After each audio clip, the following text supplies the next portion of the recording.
In the opening game of the Eastern Conference Finals, the Detroit Pistons destroyed the myth that they couldn't win in Boston by upending the Celtics. But Boston's poise resurfaced in Game 2 as they survived a double overtime marathon to send the series back to Detroit all tied up.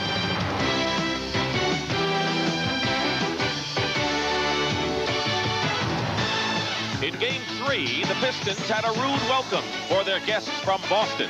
The contest was physical, with both teams going full throttle.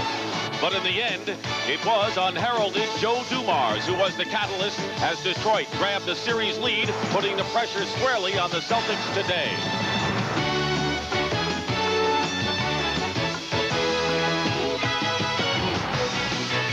Jones and the Celtics will have to iron out some problems today in Game 4, or else the Pistons will move one step closer to the NBA Finals.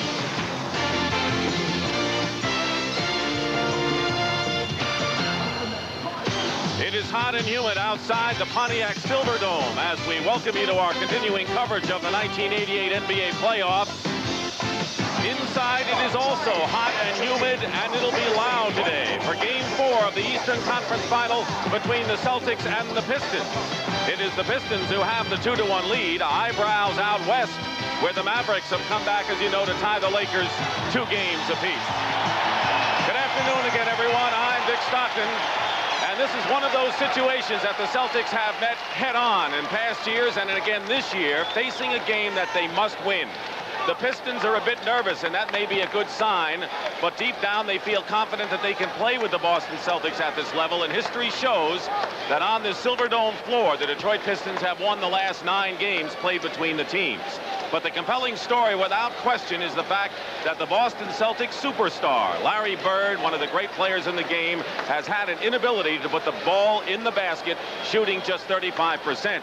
And Billy Cunningham, everyone is talking about Bird and his shooting problems. Well, I spoke to him, Dick, just before the start of this game, and he said, I'm hesitating on my shot, and what that means is he's lacking a little confidence. Now, the first 2 games, he said maybe it was a little fatigue after that tough Atlanta series, but what this all means is, even though he's a superstar, he's a human being and not a machine. Billy, what can the Pistons do today that other clubs have not been able to do, and that is really take the Celtics over the hump, put them in a real bad disadvantage of 3-1? Well, I think the key for the Detroit Pistons is to play with fear in the back of their minds that we're down 2-1 in this series to the Celtics, and that could be helpful to this ball club. The other thing they're going to have to do when they get on the court is attack. They've got to be aggressive, pushing the basketball, go to the boards if they're going to beat the Celtics. It's going to be loud here, as you know, and hot, 83 degrees right now. Pat O'Brien is with us as well at the half. Sit back and enjoy the playoffs. It's the NBA on CBS. CBS Sports coverage of the 1988 NBA. The lineups for Game 4 here at the Silverdome, and the same lineups for all the games. Larry Bird trying to get untracked, and the Pistons would like to find an answer to Kevin McHale. Casey Jones' concern is the shooting, naturally.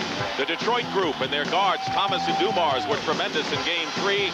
And Chuck Daly trying to get to a point he's never gotten before. The finals. Darryl Garrettson and Ed Rush are the working officials. Bill Oakes, the alternate. Crowd on its feet as we get set for the opening tip. This is a game filled with electricity, Bill. And it'll continue that way for 48 minutes. Pistons control.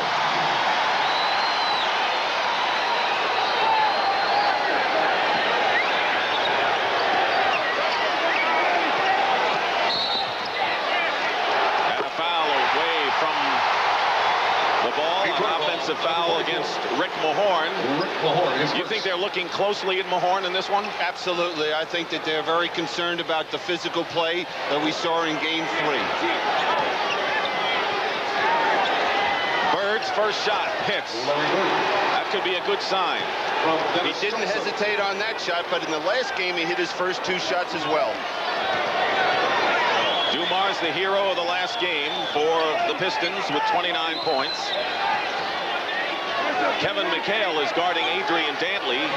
They use used that somewhat last game. Basically, it's been Bird on Dantley in the series. Thomas over Bird ties the score. Now what that might do, that change in the matchup, relieve that concentration that Larry Bird has had to have defensively against Adrian Dantley. Now he'll match up against Lambier, and he won't have to worry about the inside play. On the other end, you saw Dantley is guarding Larry Bird, and a whistle.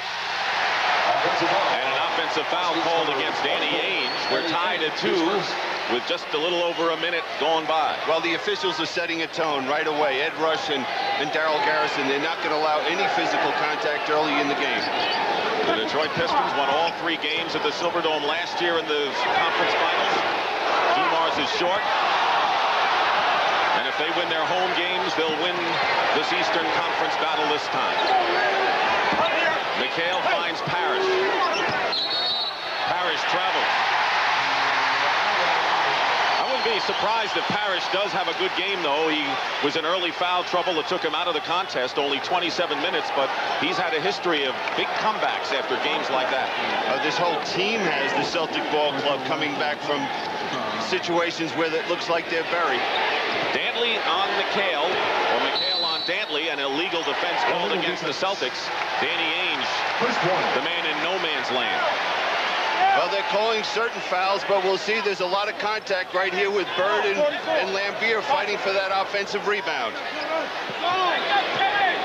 20 seconds on the clock. The next illegal defense call on the Celtics will be a technical. Dantley over McHale. He's got a bigger guy to shoot over. And we see the Celtics are not double teaming Dantley. Bird misses the rebound. Parrish.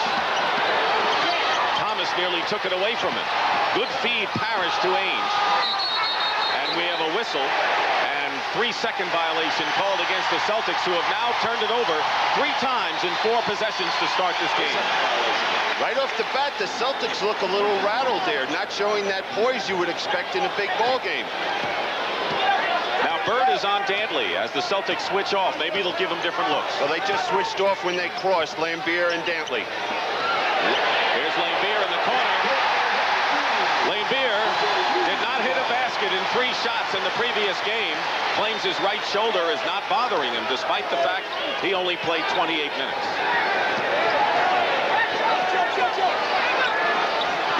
Here's Parrish against Lambier. Robert Parrish. Well, there's the point you made, Dick. He's coming out looking for that basketball and posting up very strong inside. In the last game, he allowed Lambier to push him off the block, and he was getting the ball too far out on the court. Now Dantley is posting up against McHale. Dantley has a big quickness edge on Kevin. Mahorn gets the offensive rebound. And finally Parrish. So the Pistons don't connect on a putback. It was one of Chuck Daly's observations after the second game of the series. McHale quickly up. Celtics are rushing their shots early. Rushing it, and the Celtics are not going to the offensive boards, which they did in Game 3. Lambier. If the Pistons are looking for offense from another source, Bill Lambier looks like he may be on the mark today. And that means Larry Bird's got to pick him up out on the perimeter and not allow him to float around with those jump shots. Parrish. McHale, no basket, offensive foul against Boston.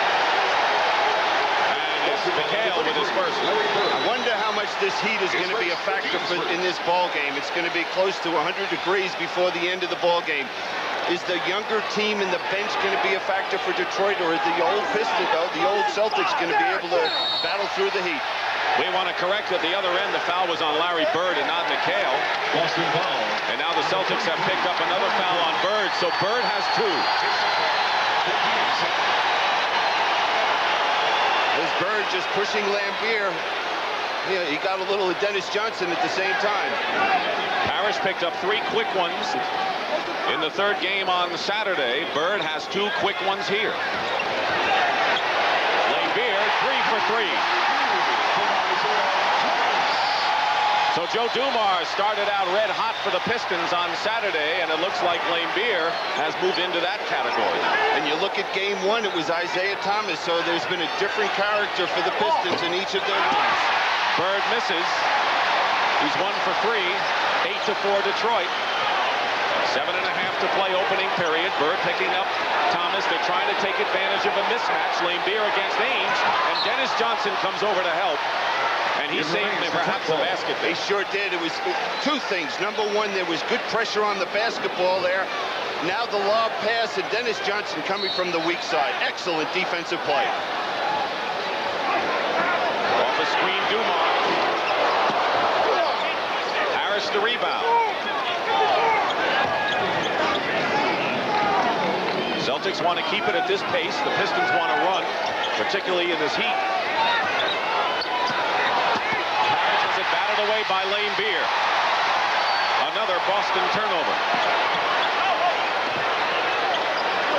Good job by the Celtics getting back defensively, but also good patience by the Pistons. In the last game, they were turning it over. Lane Beer, first miss of the game, and Mahorn has all 4 Detroit rebounds in the game. Thomas misses a layup he should have had. You know, those are the type of baskets you must make. They're the ones that just can kill you going down the stretch. Good position for Parrish, and he's fouled by Lane Beer.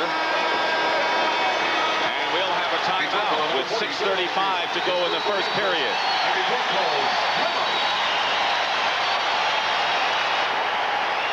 Curious what the mindset of the Celtics is coming into this game trailing 2-1. Here's their team.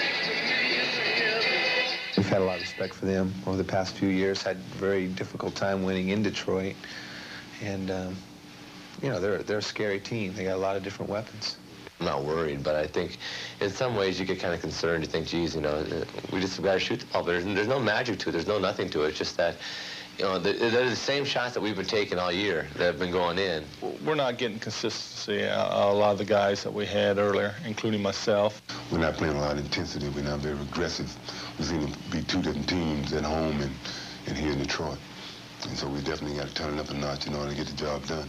Although we only have a week here to go, I mean, between here, back home, and back here again, I believe we're going to win it. You know, listening to Robert Parrish mentioning the intensity in two different teams to start this ball game, we have seen that team, the Celtics, that he's talking about, not allowing Mahorn to go over their backs to get offensive rebounds, not crisp with the basketball, too many turnovers. Tough job. They better get their act together. Celtics haven't scored in almost 3 minutes.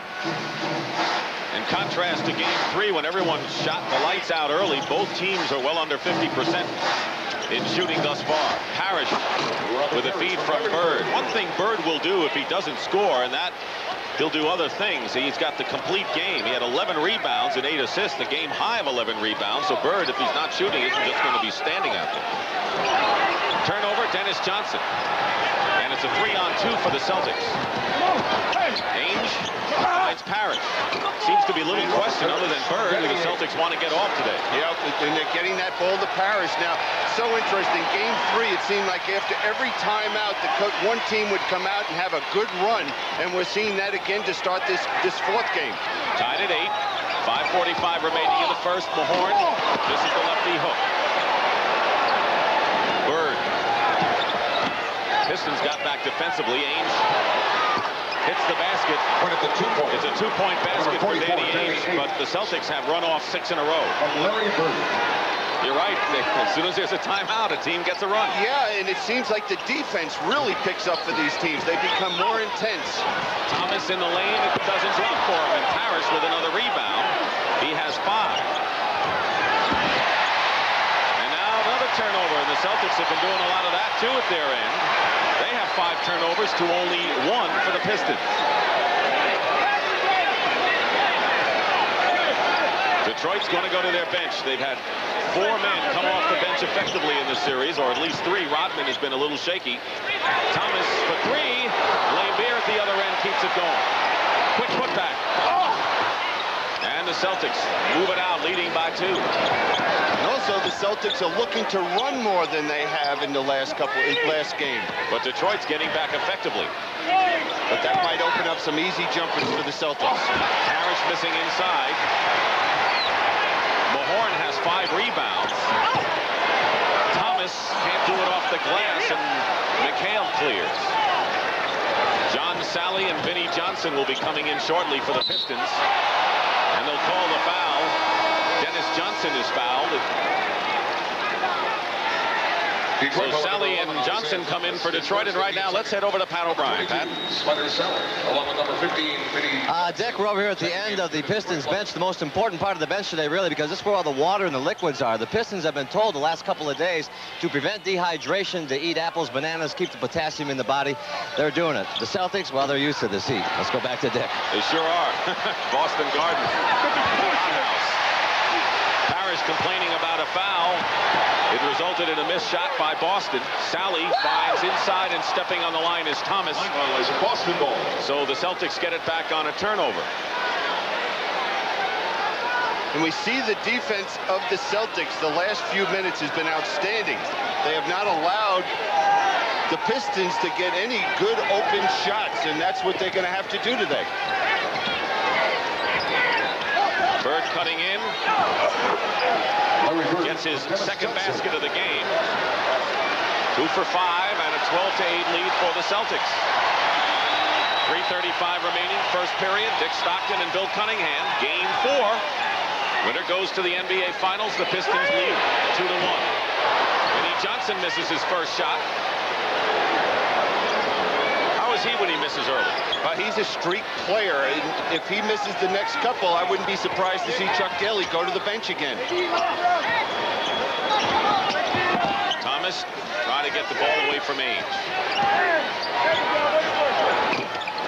Long rebound into the hands of Thomas. Pistons will try to push it up if they can. They have missed their last 10 shots from the field. But the thing is, they're not attacking. They're not pushing the ball. They're not getting out and filling the lanes the way Chuck Daly wanted them to do today. Danley against McHale. Sally swoops in for the offensive rebound. He has been their key man off the glass at both ends in this series. He's been a good spark defensively and getting to the boards, and he can block those shots. Danley misses a hook shot, and the Detroit Pistons have now missed 12 shots in a row, yet they only trail by 4. That's a break. That's the key, and the key has been their defense. Neither team has got that easy and contested shot so far in this game. Bird, plenty of time left to the key, buries it, and Larry Bird now has 6 points. Larry Bird made that shot, but did you see him hesitate a little bit? Split second, he was wide open. He should have just caught it and went up and shot that basketball. Celtics are now on a 10-0 run. Open man on the double team is Vinny Johnson. 13 straight misses by the Pistons. Under 2 minutes to go as Bird makes a bad pass into the hands of Dantley. I think he was looking for help to come back for the ball. Vinny Johnson misses again. Boston ball. Boston calls timeout. Pistons have missed 14 in a row. How bad can it get? They trail by 6. Vinny Johnson being guarded by number 3, Dennis Johnson. And this is the type of defense the last 5 minutes the Celtics have been playing. Dennis Johnson knows that he's got to stop Vinny Johnson early in this ball game and not let him get started. And we see what they do defensively and how they concentrate on Vinny Johnson.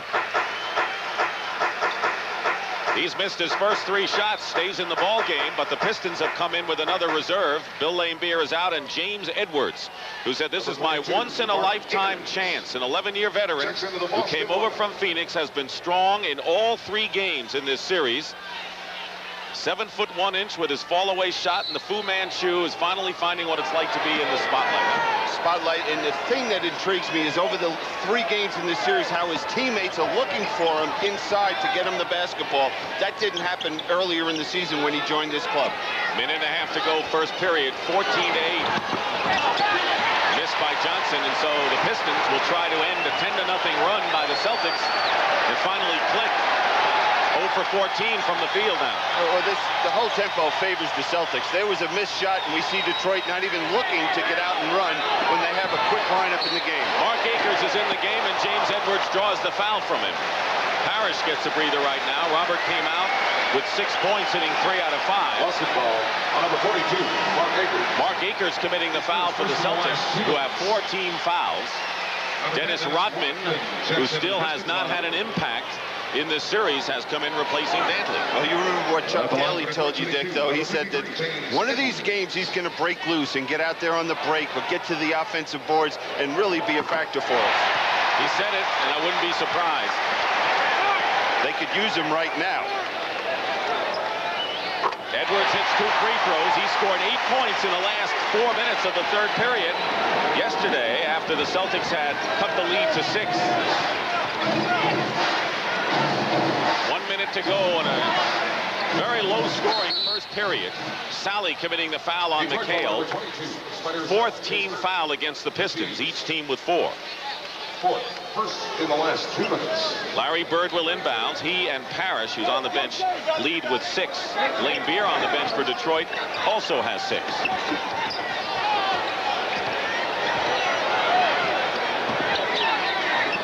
McHale over Sally. Rodman the rebound. 4-point Celtic lead. Not bad considering 14 straight misses by the Pistons. And Thomas saves it nicely to Rodman. 7 on the shot clock. Rodman makes it 15. A drought.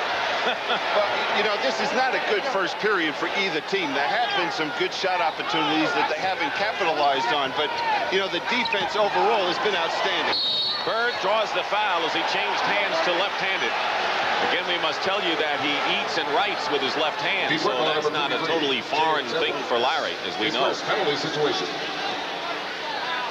Pistons are in the penalty. At the line for Boston, shooting 2. Celtics have trailed 2-1 in series with Larry Bird wearing the green and white, and they've lost 4 of those 6 series. Foul was on Edwards, his first. 15-10. You know, the Celtics have not scored 30 points in any quarter in this series yet. Looks like neither club's going to reach 20, the first one here. Thomas. Rodman. Doesn't go at the buzzer. So the Detroit Pistons miss the last 17 shots they take in the first quarter and trail by 6. They should be down 15. Points the second lowest ever in NBA history in the playoffs for a quarter. Utah scored 8 in the first quarter in LA as the NBA playoffs continue on CBS. And a weird game indeed. Look at the shooting. The Pistons missed their last 17 shots and they're shooting 17%. Scoreless in the last 6:44. And yet it's only a 16-10 game. Interesting enough, there's Bill Laimbeer on the right. He's 3 for 5. The rest of the Pistons are 1 for 19. One of the reasons is the Celtics are a one-dimensional team. They're not looking to run and capitalize on those opportunities, those 17 misses. Fred Roberts in the game for the Celtics along with Bird, Akers, Jim Paxson also in. Misses his first shot. He was 1 for 8 in the last game and still having the shooting woes, although Casey Jones explains that back problem has been acting up on Jim Paxson. Celtic foul away from the ball. Boston foul on number 31. Fred Roberts. His first, the team's first. Now here's Larry Bird drawing a crowd defensively, trying to swing the ball, find the open man. They do get that good shot, and they swing it, but it's missed by Paxson. Dumars and Vinnie Johnson at guard. Up front, it's Edwards, Sally, and Rodman for Detroit. Sally did not get off a good shot. And another foul called against the Celtics. So right now, Detroit going with its bench. Joe Dumars is the only starter. Foul is on Roberts. He picks up 2 in a row. And now the scoring burden really falls upon Larry Bird's shoulders out there, with only Dennis Johnson, the only other starter in the ball game. This is a good time to see which bench is going to produce when they're basically both on the court at the same time. Edwards, Sally, rebound. Down by Vinnie Johnson, and a loose ball foul has been called. This one will be against the Pistons, and it's Vinnie Johnson. Well, so far, Dick, in this 3-game series, the Detroit bench is averaging over 36 points a game, where the Celtic bench is only averaging 14. That's misleading, of course. They're not getting the minutes on the court. At least the Celtics reserves aren't getting the same minutes as the Pistons. Bird, this is his first shot of the second period. Sally. The rebound. Bird 3 for 7. Pistons still have Not been able to connect. An incredible 20 straight misses by the Pistons from the field. Paxson playing up on Dumars. Knocked away by Paxson. Great play by Jim Paxson. Johnson comes back. It's still Boston ball. Boston ball. I'm flabbergasted that if someone would have told us, Billy, that the Pistons would miss 20 straight shots and be down by 6. Hard to believe, isn't it? But here is great hustle by the Pistons, getting back defensively. Rebound by Sally on Akers' miss. 5 rebounds by Sally, 5 by Mahorn have done the job for Detroit. I wonder what this does to the psyche of the Celtics, knowing that they're stopping this Piston team and not getting any rewards out of it. Make it 21 and the numbers go up. But the Pistons still have it kicked away by Paxson. Detroit ball. Kevin McHale will return to the game for the Celtics. He did not score in the first period after scoring 30 or more points in 3 of the last playoff games. You know he'll be in action soon. 11:30, the Dallas Mavericks and the LA Lakers in Game 5 of their best-of-7 series, and so far the home court has held in that series. And of course, we'll be with you Thursday as well at 9 o'clock Eastern time for Game 6 of that series between the Lakers and the Mavericks. That game will be played at Reunion Arena.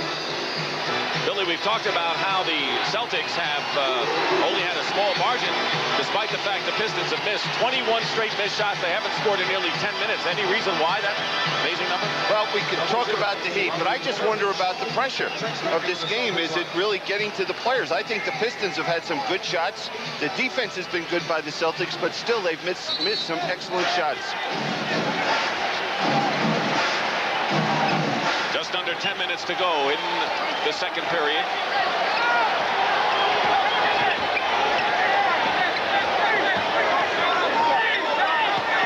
Plenty of time on the shot clock. Sally breaks the string. John Sally, after 21 misses by the Pistons, have scored, and it's a 4-point game. Doesn't it make you wonder, though, a little bit about the Celtics? These guys have been to the World Championship the last 4 years and haven't been able to put this team away. That says something right there. That speaks volumes, Billy, and a foul call against the Pistons as McHale, who is yet to score in this game. Here we see Roberts getting that good inside position, getting to the offensive boards, and Edwards just pulling him out of there. Silly foul by Edwards. It was Rodman on the foul, and then McHale finally scores. You know, Kevin, who scored 32 points yesterday, only had 1 point in the 4th period. Well, a couple of things. Maybe fatigue was a factor there, or they didn't look to get him the ball very much. Sally with a couple of fakes. Foul. Roberts was on the ball, but it was Robert Parrish who was in front of him to commit the foul, and it's Parrish's first. Danny Ainge is coming back in, and Dennis Johnson gets a breather. Johnson has yet to score. Larry Bird leads the Celtics with 8, and the high scorer for the Pistons is Lane Beer with 6. You aren't expecting big numbers, were you, in an 18-12 game? It's hard to believe. You know, you look up there and you see the score, 18-12. You know, it could be with 9 minutes to play in this second period. It could be the first period. They should play an overture or something with the score. I don't know. But do something. Start over. 9:03 to go. Sally made the first. Misses the second free throw. 5-point lead for Boston.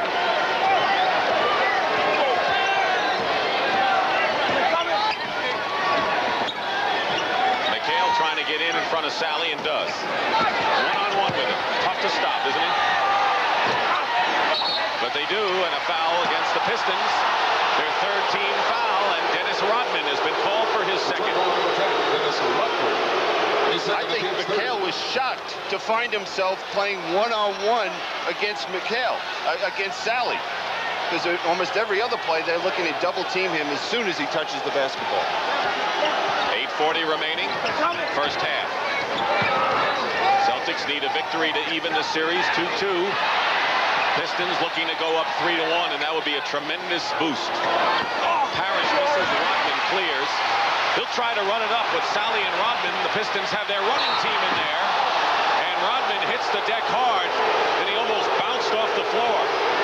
And Mike Abdenauer, the trainer for the Pistons, has run out to Rodman. Ainge commits his second, and that was like a player bouncing off the floor on that one. Oh, it sure did. It looked like Ainge went for the basketball and got a lot of arm. And Dennis Rodman was up there in the air and had no place to go and had no control and just hit that floor awfully hard. This may be a 20-second timeout. Chuck Daly went over, and Rodman gets up. Apparently, he's all right.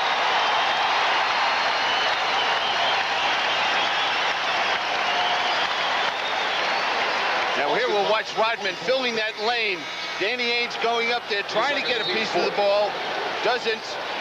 Gets a lot of Rodman, and boy, that young man, it was questionable at first if he was going to get up. It looked like he hurt his wrist. Dr. Pat Morrow. Second foul on Ainge. We have a lot of time remaining, and the Celtics are within one foul of the penalty, and the Pistons have 3 team fouls themselves as Larry Bird comes back in. He scored 8 points in the first quarter on 3 for 7 shooting. And of course, Dennis Rodman, not shooting well, is he, from the foul line? Maybe the worst in the league, and in this series he's 1 for 4 from the free throw line. You know, we watched in practice the other day, and he hit like 10 in a row. It's all between the ears with the foul shooting, you know, having that confidence and concentration. 1 and 2. That's better than he's been. Celtics are 2 and 4 on the road in the playoffs, by the way. Pistons have just lost 1 game. Ainge, 3-point basket for Danny Ainge, who was 3 for 8 from that range in Game 3. You know, we talk about Larry Bird struggling offensively. Danny Ainge is shooting about 42% in this playoff series. Other than Bird, Ainge is the big concern for Casey Jones with his lack of shooting. Meanwhile, the Celtics have their biggest lead of 7. They're double teaming Isaiah out on the court. This is something different. Sally takes the jumper just at the buzzer. Thomas tips it over to Vinnie Johnson. The Pistons are horrendous shooting from the field. They trail by 7, and the Celtics would like to really take advantage of that now and open up a lead. Ainge going for another 3, and he hits his second in a row. And the score now is 24-14 in favor of the Celtics, who are finally taking advantage of the Pistons' errant shooting. And that's something that Casey Jones has been looking for this first 14 minutes of this period, to find someone that could ignite them offensively. 7:13 to go in the first half, and Ainge has gotten 6 in a hurry. Today, the Celtics are shooting 40%, and the Pistons aren't even close to that. Other than Lane Beer, Detroit, ice cold. You'd never know it was hot here in this place. You'd think we were playing in an igloo. It's just hard to believe the way these guys are shooting the basketball today. Number 53, now, here's a strange thing happening right here. What happens is McHale doesn't realize Ainge is recovering defensively out here, and they both get stuck double teaming Isaiah. And what happens is the Celtics get away with it because the Pistons do not score. There's Mahorn trying to rest his aching back. Meanwhile, Adrian Dantley has returned to the lineup for the Pistons, and Artis Gilmore is now playing the middle for the Boston Celtics. 10-point lead for the Pistons. Let's see if the Pistons get a run here after calling the timeout. That's been the pattern. Yeah. Rodman strong in the lane. Gets the basket with just under 7 minutes to go in the half. Pistons shooting under 20%.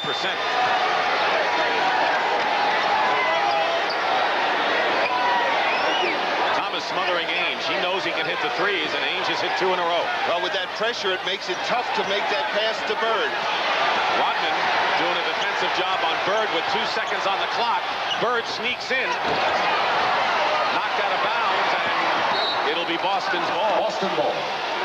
Good defense by the Pistons. Both Rodman on Bird and Ainge guarded by Thomas. And does this wear him out going into the 4th period? There's Rodman again. We saw him in Game 3 leave his feet. That time he is fortunate Bird missed the shot. Lambier has replaced John Sally, so a lot of the running game is going out of the Piston lineup. Right now, Chuck Daly's just trying to find some combination to find some offense. McHale fall away is perfect. So right now the Pistons have Edwards and Lambier, both centers, and Rodman, Dantley, and Thomas. Yeah, Rodman's in the backcourt now. Paxson guarding Dantley. Travels. I'm sure the Pistons would like to find Dantley, who is guarded by Paxson inside. They'd like to find him, but with that switch defensively and McHale on him to start this ball game, he has not been a factor offensively. Adrian Dantley has yet to score. Dennis Johnson hasn't scored. A lot of surprising numbers or lack of same.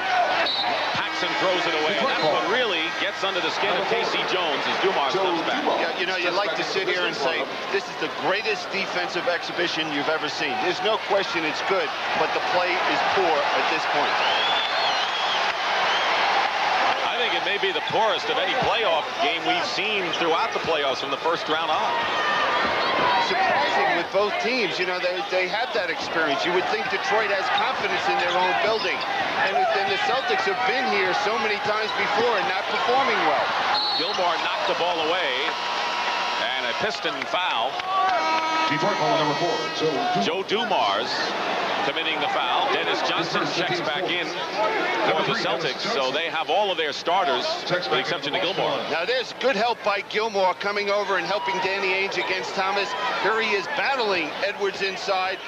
Bird looked like got a hand on that ball. Each team with 14 fouls. So the penalty is the next foul for both clubs with 5:10 remaining in the first half. Dantley on Bird. Double with Dumars. Celtics have to rush with 3 seconds on the clock. And Ainge puts in a three-point basket. I don't even think he had a chance to look at that hoop. He realized that if he didn't throw it up right away, the 24-second clock would have run out. He's hit 3 3-pointers here in the second period, Ainge, and leads with 11. He's the story of this second period. Dantley draws the foul, and the Celtics are in the penalty with 4:42 remaining. Boston ball number 32, Kevin McHale. His first. Now here's a poor pass right there by Larry Bird, but Ainge picks it up. Look at his awareness. You can see in the picture with 1 second left on the 24-second clock. Right now, the Celtics enjoy their biggest lead of the game. Dantley has yet to score. You know what's amazing? If the Celtics scored 3 more points, they would double the output, well, now it's changed, of the Detroit Pistons with 4:42 left in the second period. I guess that's why we show up for these games, because you never really know what you're going to see. This is an astounding first half. And that's one of the reasons I'm sitting over here with you. You saw enough, huh? Yes. I don't blame you. 29-18, Celtics. Nearly 4.5 to play. Bird quickly smothered, fires over Dumars and hits. And Larry Bird has 10 points. From Dennis Johnson. Bird has hit 4 of 9 shots. Lambier was hot early. Now hits again. He has 8 shots on 4 of 6 himself. 31-20. Celtics starters, with the exception of Gilmore for Parrish in there.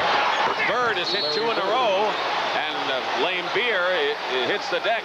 And basket counts, and there'll be a foul against Artis Gilmore, a loose ball foul. Loose ball. Now here's the defense. Bird coming off. The one thing is, watch, there's no hesitation on Larry Bird right there. He took that strong dribble to his left and went straight up for the jumper. But after the foul by Gilmore, the penalty will send Lambier to the free throw line. Number 40, Bill Lambier. Lambier came into the game having hit only 2 of 4 free throws, and Robert Parrish will come in for Gilmore.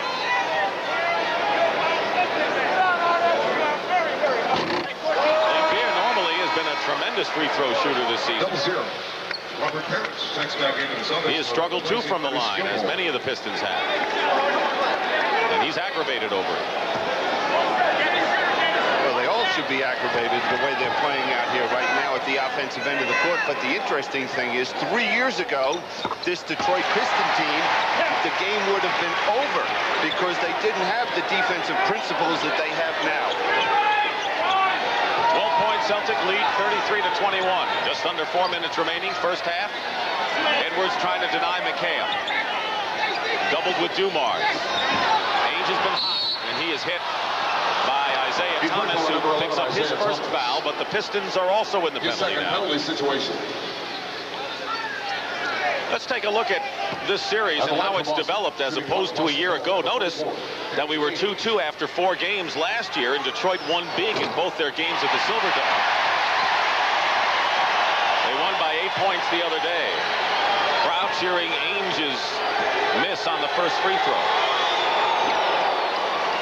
So Ainge misses a free throw after hitting 3 3-pointers in this period, including a blind shot. People hanging all over him. Then he goes to the foul line all by himself and can't make it. Lane Beer against Dennis Johnson is fouled. Pistons trying to take advantage of a mismatch and do. Well, what happens is that we see that here's the rotation defensively. Watch McHale being double teamed. Watch the swinging of the basketball, how the Piston guards rotate so well. There's Isaiah, though, picking up a cheap foul against Danny Ainge. Silverdome in Pontiac, Michigan. We expect a crowd upwards of 26,000 today. Dick Stockton and Bill Cunningham, game 4, best of 7. Winner here moves on to the NBA Finals against the survivor of the Dallas-LA series, which is all even 2 apiece. Pistons want to keep that home court edge by winning today and go up 3-1. But Boston has had the lead, and at one point today, the Pistons missed 21 straight shots from the field.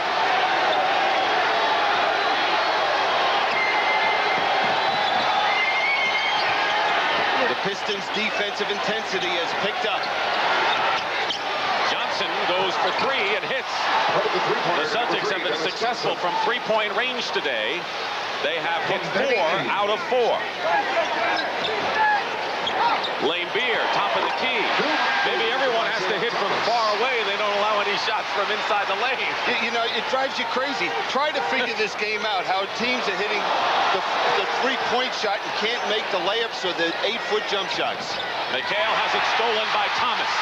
He'll go all the way. And the lead is 10.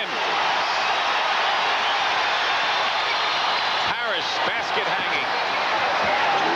No one picked up Robert Parrish, and the Celtics again lead by 12 with 2.5 to play. And a turnover.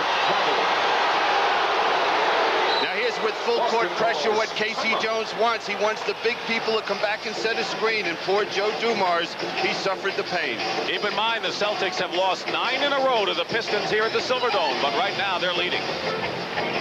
Until halftime, and that means Pat O'Brien will be on center stage. Right now, let's go to Pat right now. All right, Dick, thank you very much. Since it is a holiday, we're going to have some fun today on the Prudential at the half, but not before we get you caught up on what's going on in the Western Conference Final Series. The Lakers and Dallas are even at 2 games apiece. We'll have a report. Then call your neighbors and everybody at the pool and tell them we're going to have some NBA bloopers that should keep you all smiling.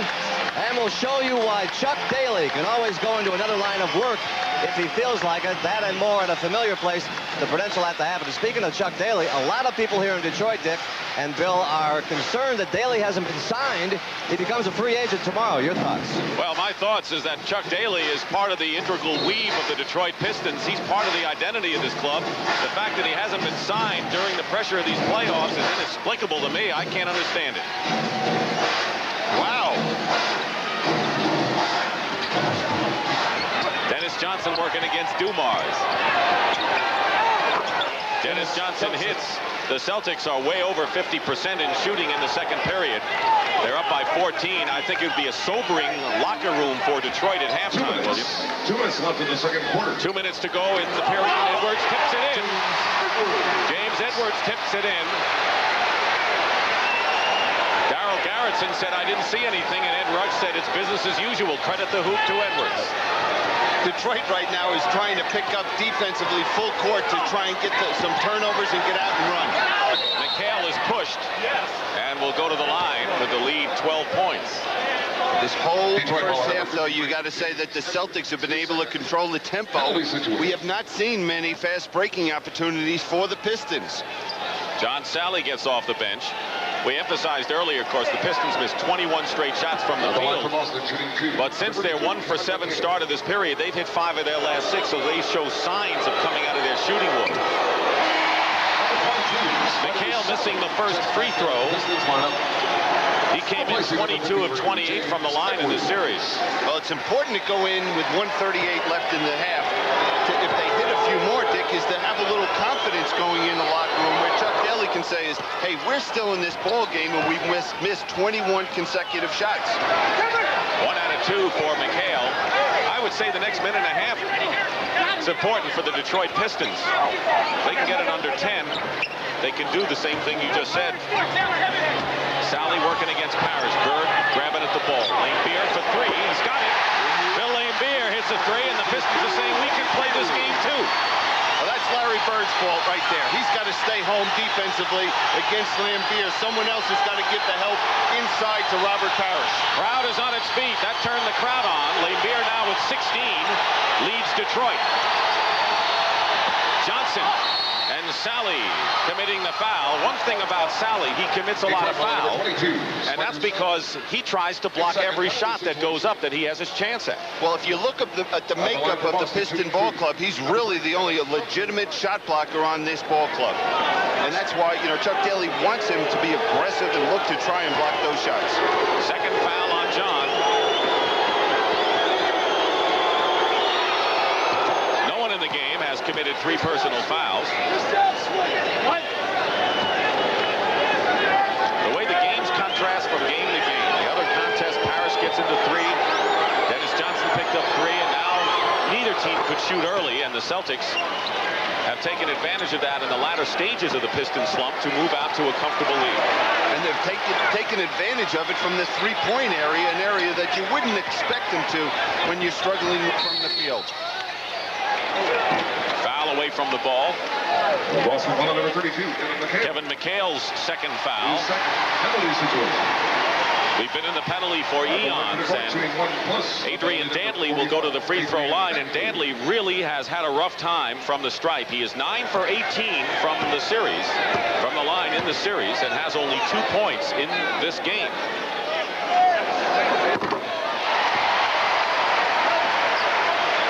He did have a playoff high of 7 rebounds on Saturday, and basically has helped this club because the Celtics have had to pay attention to him offensively, double him, and defensively he's caused some problems for Bird, no doubt. And that means with that, him sacrificing himself at the defensive end of the court, it's going to take away a little bit of his offense. He made them both. 10-point Boston lead. Dennis Johnson. Dumars, and here come the Pistons 4-on-2 break. Thomas. Blocked. Blocked again by McHale. The Celtics, with 2 great defensive plays on one end, foil a Piston break and score at the other end. And that's a 4-point play. You'd never expect to see your 2 big people back there defensively. And who's there? We see Larry Bird, and McHale steps into the picture, and he's a factor at the defensive end of the court. And you know, Larry Bird leads the Celtics in block shots. So when you say Bird isn't doing it, you can only say that about shooting. 6 seconds to go in the first half. Dumars finds Laimbeer. Laimbeer, blind shot with 2 seconds to go. Cuts it to 10. He had a prayer answered on that one. Ainge misses, and that ends a very strange first half of basketball. With the score, the Celtics 46, the Pistons 36. Pat O'Brien will be back with the Prudential 6. The Celtics lead at halftime in Game 4 with the Pistons in front 2-1 in the series, and CBS's coverage of the 1988 playoffs. Well, you know, we've been talking about the Celtic shooting problems, but the Celtics had their best shooting half of the series, and the Pistons had their worst, so these things can change in a hurry. Billy Cunningham had a chance to talk that over with Detroit's coach, Chuck Daly. Chuck, in the first half, your team misses 21 consecutive field goals, and you walk off the court and you're only down 10. You got to feel pretty good about that. Well, I feel reasonably good. I've got to have a long talk with our shooting coach. So evidently something went wrong between the other night and today. We've got to make some shots. But by the same token, I don't think we're working as hard defensively. We're not doubling as quick. We're not coming off the top. And we got to get stops. We're going to get back in the game. Forget the offensive end. Well, thanks a lot, Chuck. Good luck in the second half. Well, it's good he's got a smile on his face. Here is the shooting of those in the game. Lambier, 7 of 9. The others are 5 for 32, or 16%. And this is the totals. Boston 49%, Detroit 29%. And the leading scorers. However, the Pistons hit 7 of their last 10, Bill, and we'll see if that continues as we start the third.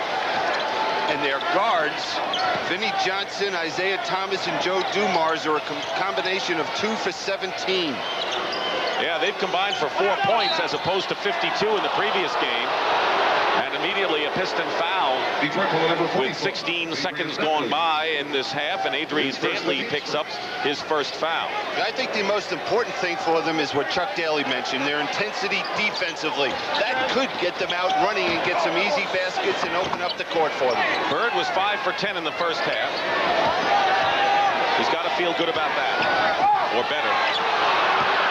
Parrish in the lane, Lambier the rebound. Let's see if Detroit runs. Celtics knowing that they'll try to do that, get back. Lambier hits 8 out of 11. Dating back to the first half, and Bill Lambier has really had the hot hand for the Pistons today. He's got 20 in the game.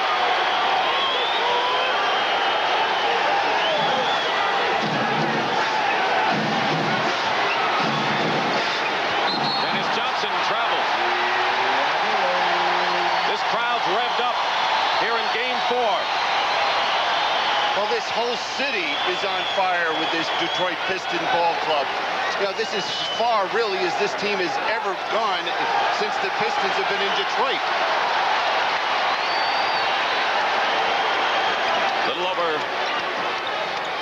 a minute gone by. Dantley, good defense by McHale that time. Dantley's quicker than McHale, but McHale presents a size problem, and so far, Kevin has had the edge. The only way he can take advantage of that is take Kevin McHale out on the court and beat him to the basket. Here's a steal by Thomas. He stripped Danny Ainge.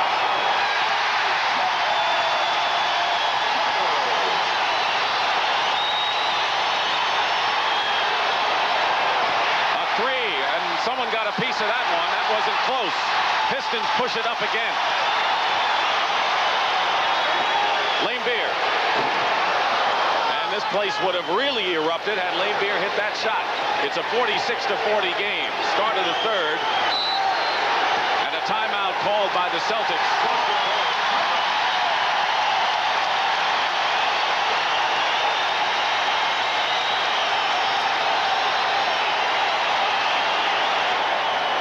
Mentioned at halftime, the big concern was the defensive intensity, and that all starts with your guards. Number one, we see that Joe Dumars on the ball playing Dennis Johnson, his hand up, right up aggressively playing Dennis Johnson.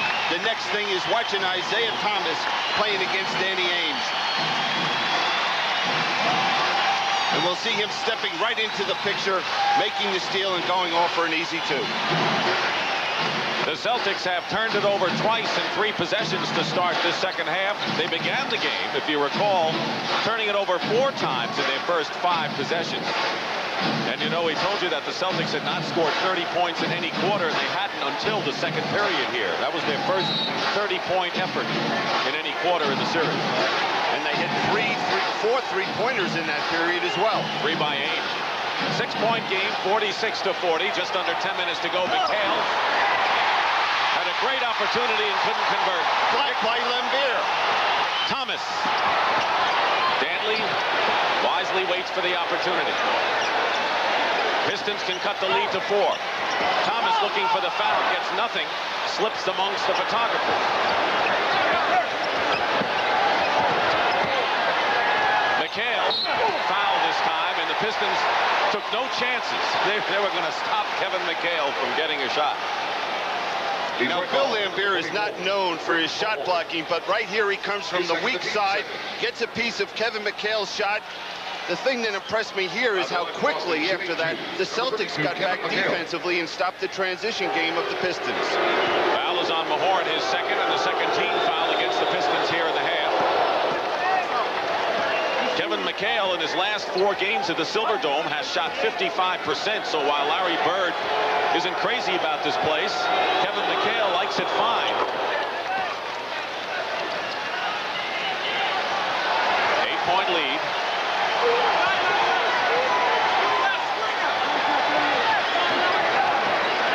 Where is Joe Dumars? He doesn't have a field goal in this ball game, and he was the big man in the last one. Dantley took too many steps trying to get inside. What a difference a game makes from one game to another. Guys that have the hot hand cool off, and usually that does happen. And then you see an adjustment made by Casey Jones, putting McHale on Adrian Dantley, and that's worked out absolutely beautifully for the Celtics so far in this ball game. McHale with Mahorn, double team with Thomas, and the foul called against Isaiah. So that's 3 team fouls now against the Pistons with 9:02 remaining. And the third foul called against Isaiah Thomas. He's the first player in the game with 3 personals.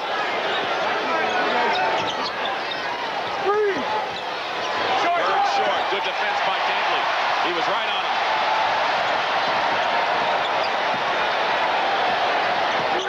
Doesn't go for the Lane Beer fake. Mahorn spins inside for the basket. First basket for Rick Mahorn. They're down to 6 again. Celtics led by 10 at the half and 6 after 1 period.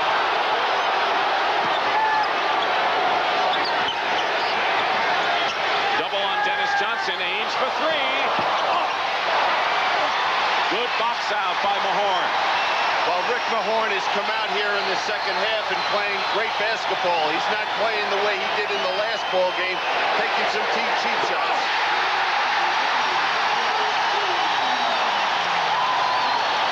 Lane Beer on the pick and roll, kind of a pick and slide the way the Pistons run it. Right, he just looks for the open area and looking for the jump shot. Dennis Johnson nearly palmed the ball, goes up and will go to the line. Number 4. Joe Dumars commits his second foul, and the Pistons are within 1 foul of getting into the penalty. Meanwhile, Bill Laimbeer, after not getting a basket in Game 3 on Saturday, has scored 22 points so far in this one on 9 for 12 shooting. Talk about how things change from game to game. Well, it tells you to get to this point in a season, you have to have a balanced attack, that you have to have many weapons. It can't be one player that's going to carry you offensively. Celtics have yet to commit a foul here in this third period. And again, a 6-point lead.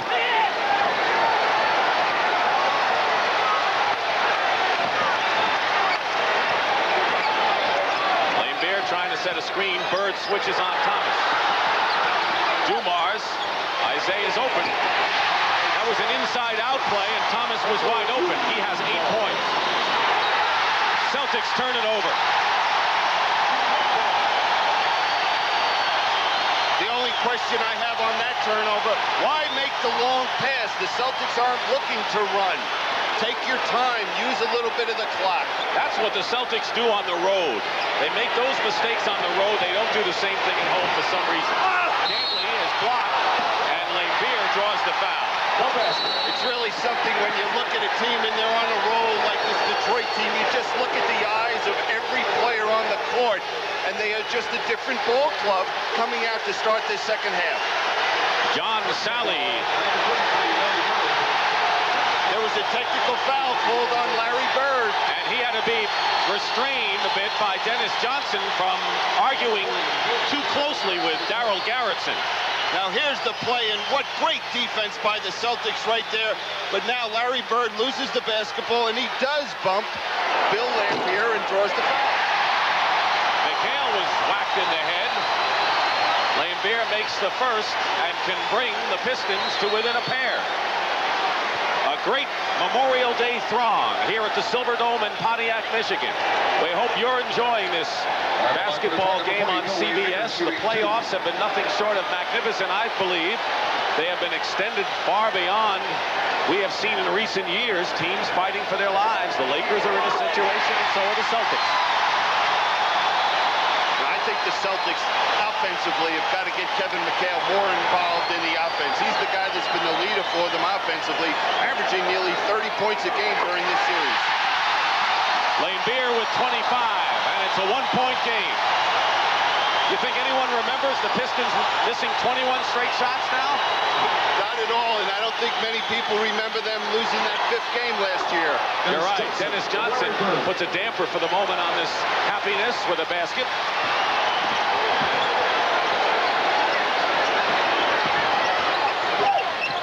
Good position, Mahorn.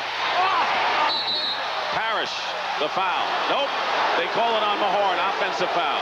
And that is his 3rd. Offensive foul on number 44, Rick Mahorn. Chuck Daly still has to be pleased with that because he sees Rick Mahorn battling for that position to get the ball inside, something we haven't seen all through this series. Pistons lead 2 games to 1 and get the ball back on a steal by Thomas. They can again come within 1. Dantley, foul, he'll shoot.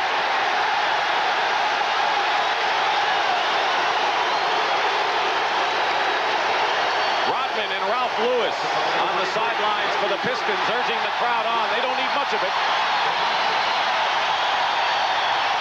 It's hard to believe watching this Celtic team right now looking rattled. The long pass to Bird deflected off his hands. Now we see Danny Ainge turning the ball over in the backcourt. Bird picked up the foul, his 4th foul.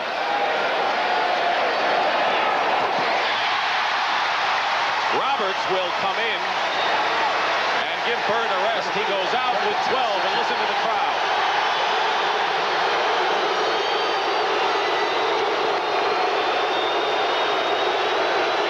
This is not the time that Casey Jones would have wanted Larry Bird on the bench. Not at all. And you look up at the scoreboard, the Celtics have only scored 6 points. Well, with just about 6 minutes left in this period. Dantley is 6 for 6 from the line, but he has yet to connect on a field goal. He has missed all 6 tries. So a strange game for AD as well. Strange may be the title of this affair. 52-51 Boston.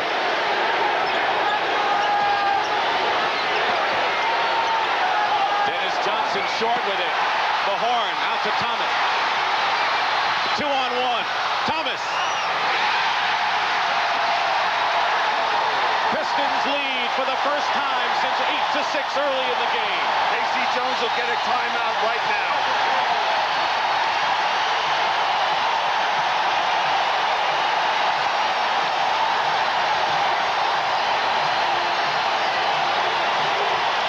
The ball movement and it bounces just right for the Pistons where Isaiah is able to lay it in. They're on a 19-6 run here.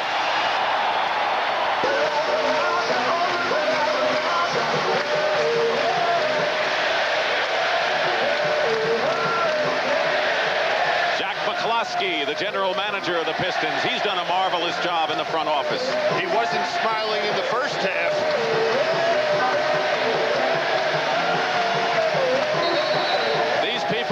A blast here in the Silverdome. And tomorrow night at 11:30 we have more great action coming your way. Game number 5 in the Western Conference between the Mavericks and the Lakers at the Forum in Los Angeles. Brent Musburger and Tommy Heinsohn will be there. Thursday night, Game 6 back at Reunion Arena in Dallas. 9 p.m. Eastern Time. And of course, I have a hunch this series too will go down to the limits. Why not? Every other series has done that this year. Look at this. Celtics 14% in this half. Detroit 60. Look how it went one way and the other. Big question. Will the Pistons be able to sustain this intensity defensively the rest of the game? McHale puts the Celtics back in front by 1. Larry Bird on the bench with 4 personal fouls. He has 12 points. So does Danny Ainge. They're the scoring leaders for the Celtics, but DJ has 11 and McHale 9. Good balance for Boston. Dumars. He was hot in Game 3, not in Game 4. He's 0 for 5.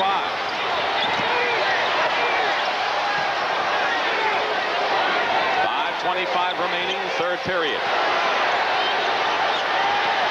McHale shooting over Mahorn and hits. Most of his points have come from inside. He has 11 after going scoreless in the first period. Well, and he knows Larry Bird is sitting over there on the bench, and they're going to need his input at the offensive end. Danley has scored only 6 in this game. Now make it 8. There's a guy who hasn't done much offensively. You notice where he got the basketball against McHale. 15 feet from the basket. Now he can put some pressure defensively on McHale, not in the post-up position. That was his first basket, so maybe they'll try to work that again.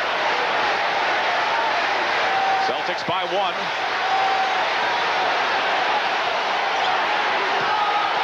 Parrish over Laimbeer is fouled. In the face. Foul is on Bill Laimbeer. Pistons are in the penalty. And Laimbeer picks up his second. So here's what's at stake. Second penalty situation. The Boston Celtics need to win on the road for the first time in the Silverdome in 10 tries to even this best-of-7 series of 2 games apiece going back to Boston Wednesday. The Pistons are in a position to take a commanding 3-1 lead over the defending Eastern Conference champions and look for one more win. That would put them very strongly in the driver's seat. Plenty on the line here. 1 free throw for Robert Parrish, and the lead is 2. You're right, they got Danley out on top, but Parrish is picking them up here. And Danley has hit his second in a row from the same spot. High score. And Chuck Daly will keep running that play. He likes to go to the man that's got the hot hand.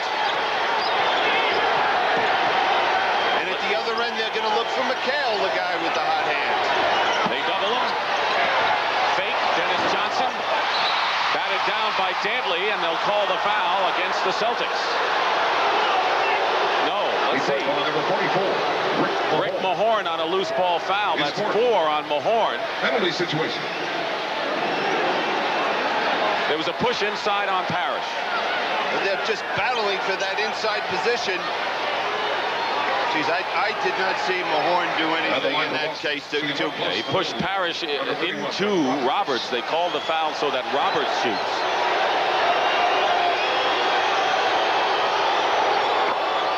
Fred Roberts. Number 22. Steady bench performance in the last 2 games. John Sally replaces Rick Mahorn. He has scored 2, has 4 fouls, but remember his 7 rebounds to lead the Pistons.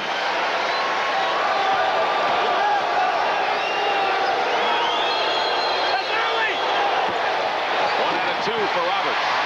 58-57. Boston under 4 minutes to play third.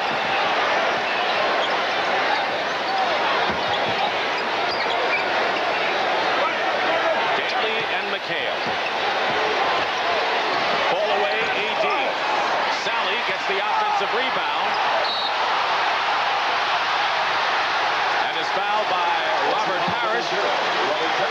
And for Parrish, that'll be his second. It's just a war on the inside. Every time the shot goes up, everybody is just battling for that position. Look at Laimbeer and Roberts. Look at Sally and Parrish just battling for that inside position in the rebound. And when Sally goes up, Parrish says, there's no way you're going to get the 3-point play. Sally misses. He's 1 for 3 from the line. And 4 for 10 on the series.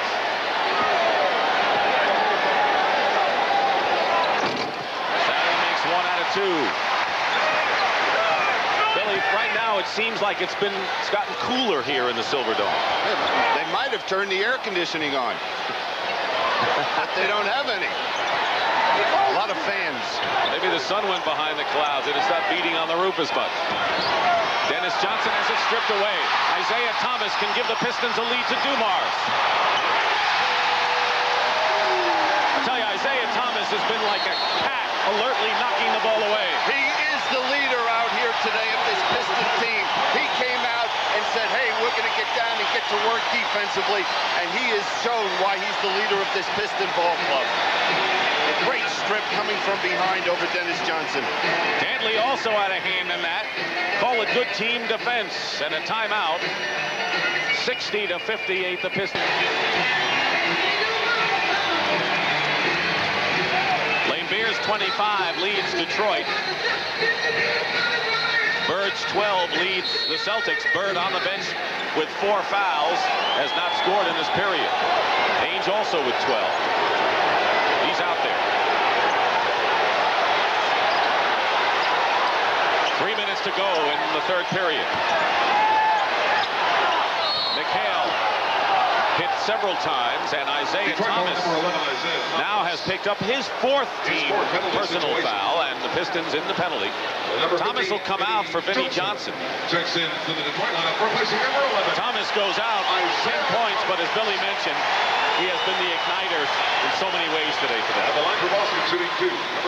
He's come down not only defensively, he's run the offense the way Chuck Daly would like to see him run it, getting the ball to the open man. Now the dimension with Vinnie Johnson is in there. The question is he on? Vinnie Johnson today missed his only 3 shots. I think even more importantly, is he going to come in and bring that defensive intensity that Isaiah Thomas had out on the court to start this second half? Be hard to match, I would think. But just close is all Chuck Daly's hoping for. They're tied at 60. Danley, foul going in. He's made his living at the line, and that's where he's headed. Again, I hate to repeat it, the only time he hasn't scored in the last few minutes is when he posted up McHale. When he's gotten the ball out on the fringe, 15, 17 feet from the basket, now he's got control. He's got the advantage against the bigger player. Billy, what can I say? You're right, you know, you really are. Well, mark it down. It's the first of the year. Or as they say, maybe the first in the last 2 minutes, right? Yeah. Danley on the line. The personal foul was Roberts' 3rd. Here's Mark Akers, who's going to give Parrish a breather. Parrish has scored 11, staying out of the foul doldrums today. You wonder about the rest. Well, in the first half, 4 out of the 5 Celtics played 20 or more minutes in the game. Only Isaiah Thomas played as many as 20 minutes in the first half for the Pistons. So, despite the use of the bench, Casey Jones relied on a lot of the starters. Bird forced to sit with 4 right now. The bench didn't score a point in the first half. Both free throws by AD, 62-60. Got to play up on Ainge with a 3-point threat, and Dumars did there. Roberts no good, and a foul call against Boston. Akers over the top of Lane Beer, and now they'll shoot. Penalty for the Celtics. Boston ball. Now, as I mentioned earlier, I want you to watch the rotation of the guards when the ball goes inside to McHale. Vinnie Johnson double teams, and watch Dumars rotate back out to Ainge. That's hard work. Not a lot of fun, not a lot of glamour. Isn't it amazing how the Pistons have evolved over the years from an offensive team to a team that really goes to town defensively? Well, a few things. Number one, there was a big trade made with Kelly Tripucka and Kent Benson going to Utah and Adrian Dantley coming here. And that was very helpful defensively for this Piston team. You saw Bill Laimbeer in the rebounding numbers. He's got 5 boards in the game and goes to the free throw line. Laimbeer has been amongst the league leaders in recent years. Got 4 this period. Isaiah getting a rest. He has 4 fouls. That's part of the rest. I think he would have come out anyway, though, even if he hadn't committed the foul for Vinnie Johnson. Vinnie Johnson was waiting to come in. I would think so, but then again, he could have come in for Joe Dumars, especially the way Isaiah was playing. I don't want to get mad at you, Dick. Always a possibility, sure. William. Always. That's right. Biggest lead of the half for Detroit, 4 points. Keep in mind they were down by 10 at the half, and as we get close to 2 minutes, they're up by 4.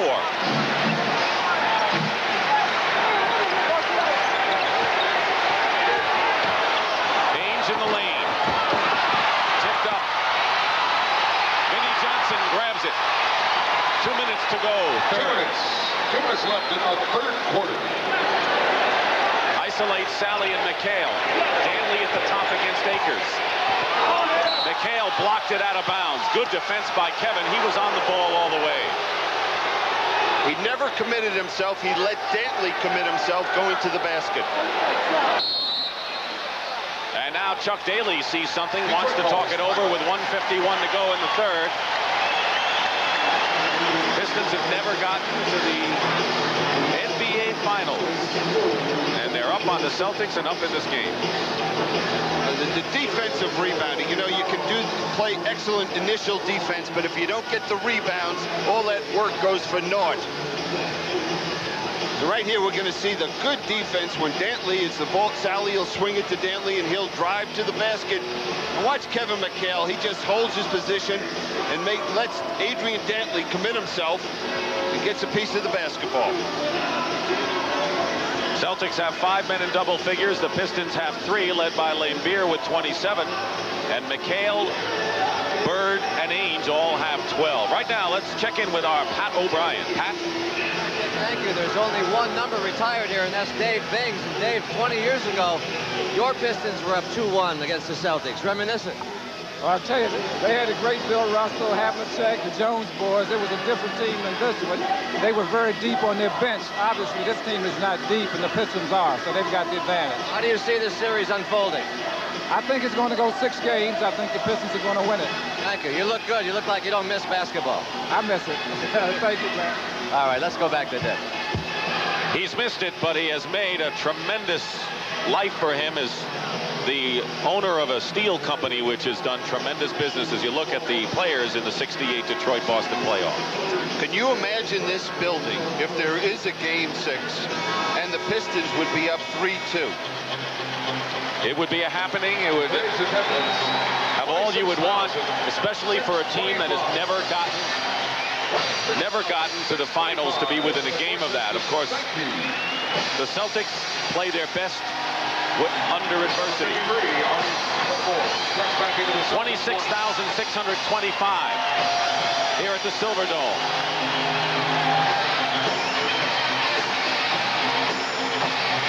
Right now, we see Casey Jones making a big move, going to his bench. He only has one starter on the court right now, and that's Danny Ainge. He's got Akers, Gilmore, Roberts, and Paxson is the other 4, and the Pistons have starters in Dantley, Dumars, and Laimbeer, with Sally and Vinnie Johnson. Not too shabby for guys off the bench for them. Now, the big thing now, does Detroit have a little letdown? Looking at the Celtic ball club out there, and it's not the McHale, it's not the Bird. Right now, they should pick up the intensity even a little more defensively. Pistons called the timeout, remember. The Celtics, Dumars, foul going to the hoop with 1:45 to play. Foul is on Akers, his third. The Celtics have not scored a field goal in the last 4 minutes. That's not the big drought story of the game, however, because in the first half, the Pistons missed 21 straight shots from the field. It was hard to believe watching a team missing 21 in a row. And there were a lot of good shots that they missed. But they have survived that one. That's what we talked about, that they had a chance, the Celtics, to put this team away during that stretch. But they didn't. Akers out, McHale in. McHale has 12 points. All of them coming in the last 2 periods.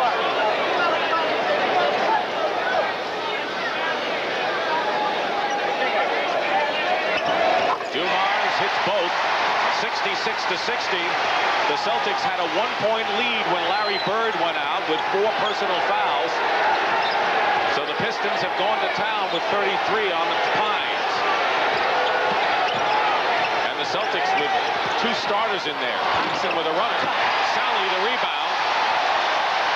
Chance for the Pistons really to set themselves up for a 4th period if they can score and hold Boston in the remaining minute plus.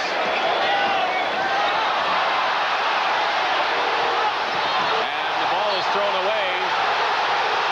Chuck Daly is claiming that Ainge had pushed Laimbeer. No call. The official was right there, though, for the no call. There was a lot of contact. It could have been called either way. Traveling against McHale. Boston turns it over. Kevin McHale must pass the basketball when he's being double-teamed. Pistons Pistons have outscored the Celtics 15-8 without Larry Bird in there. Under a minute to play.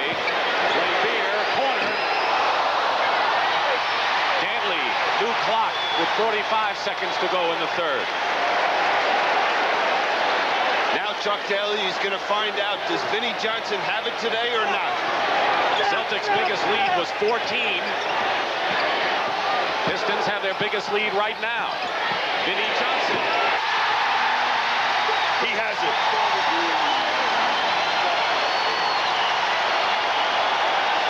First basket of the game for Vinnie Johnson could not have come at a better time. 11 on the shot clock for the Celtics, who have been outscored 8-0 on this latest run. McHale misses. Dumars with 4 seconds to go. So the Pistons were down by 10 at the half, and now they lead by 8. And we'll return to the Pontiac Silverdome after this message and a word from your local station.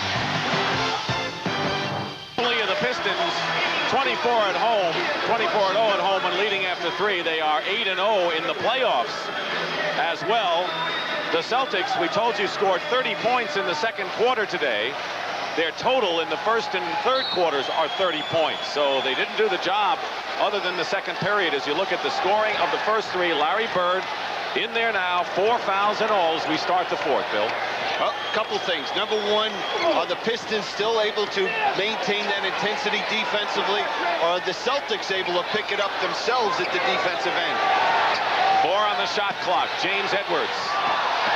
Blocked. They're not going to get it off in time, and the 24-second clock will turn it over to Boston. 24-second violation, Boston ball. Chuck Daly wants to play. The Celtics have Bird, McHale, Parrish, Paxson, and Dennis Johnson. The Pistons with Vinnie Johnson and Joe Dumars at guard, and up front, it's Dantley, Sally, and Edwards.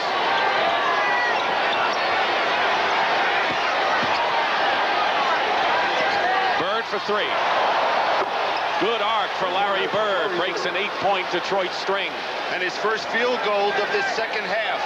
15 for Bird. I'll tell you what, the first 2 plays of this fourth period, it's not the same Piston ball club. Dantley going up, blocked by McHale. 2 good defensive plays by the Celtics. Quieting the crowd, and in the process coming back to within 5. Well, right there we see the defensive pressure by Joe Dumars. It's not as intense as it was in the third period. Bird off a screen, hits again.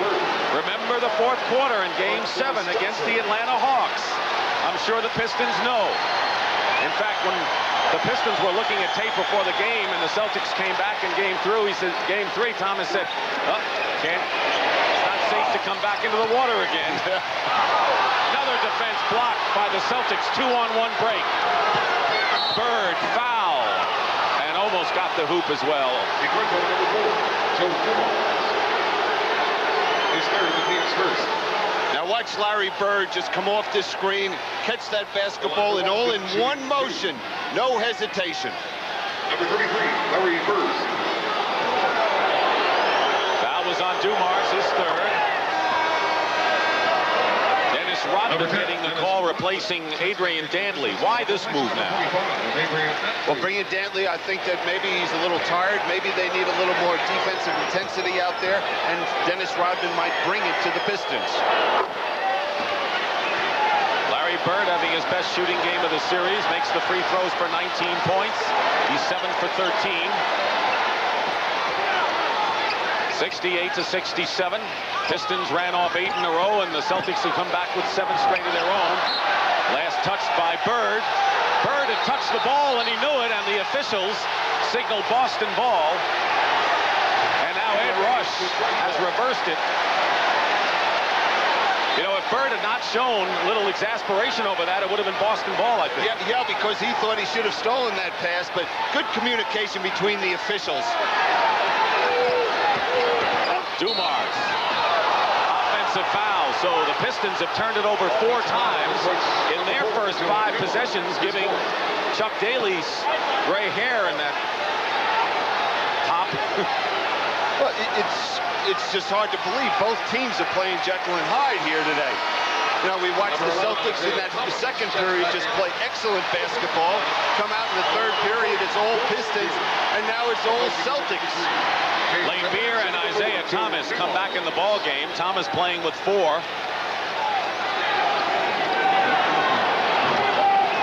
68-67. Despite their lackadaisical plays, helped by Celtics intensity, Pistons still lead. McHale has it blocked. Sally tips it over to Vinnie Johnson. 3-on-3, Rodman on the wing. Thomas in heavy traffic. 3 seconds called against Detroit. And we'll have a timeout, Bill. Bad decision giving the ball to Rodman out on the wing. 3-second violation. Timeout. Here is the game thus far as the shooting percentage is concerned and the leading scores. Bill, you talked about the bad decision that the Pistons made in giving the ball to Rodman on the wing. Why? Well, number one, Dennis Rodman is as good as anybody in the league if he has a lane to take the basketball all the way to the hoop. This situation, there were 3 Celtics back in good defensive position. You don't want Dennis Rodman shooting a jump shot. You see the indecision. He didn't want to shoot it.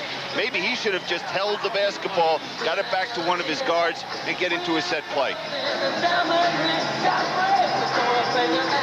The Celtics have a 7-0 advantage in the fourth quarter, and all of the points scored by Larry Bird, who has 19 points. Pistons have turned it over 5 times in 7 possessions. So the game really has swung the other way, except on the scoreboard. The Pistons still lead, and now a Boston turnover. Thomas penetrating to Rodman. That's where you want Rodman to get the ball. You see the difference. Bird has picked up his 5th personal foul in the process. Now here's Rodman at his best. Has the lane to the hoop. Bird picks up his 5th. And that's more damaging. The basket and the 3-point play, but Bird's 5th foul. Larry Bird should have backed off there. He knows he had 4 fouls. That's not a good play, not a smart play by Larry Bird. And the Pistons up by 4 with nearly 3 minutes gone by in the fourth period. Bird for 3. Trying to save it, and he can't. Yes, he does. It saves it off of Ainge's foot. You see the difference in the Pistons now with the intensity defensively. Just night and day, and it ignites their offense. And it happened when Thomas and Lane Beer checked back in the game. And that's why Isaiah Thomas is the leader of this ball club. Rodman. That's not his shot. He was doubled. Another one of those, and he'll be sitting next to Chuck Daly. 8.5 to go. Celtics, they want to play the kind of tempo you're seeing them play right now. Pistons the other way around.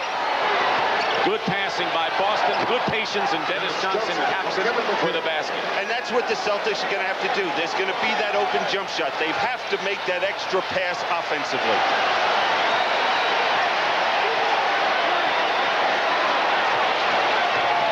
Thomas shooting from the corner. McHale the rebound, and the Celtics can tie it. Bird finds McHale, who ties it.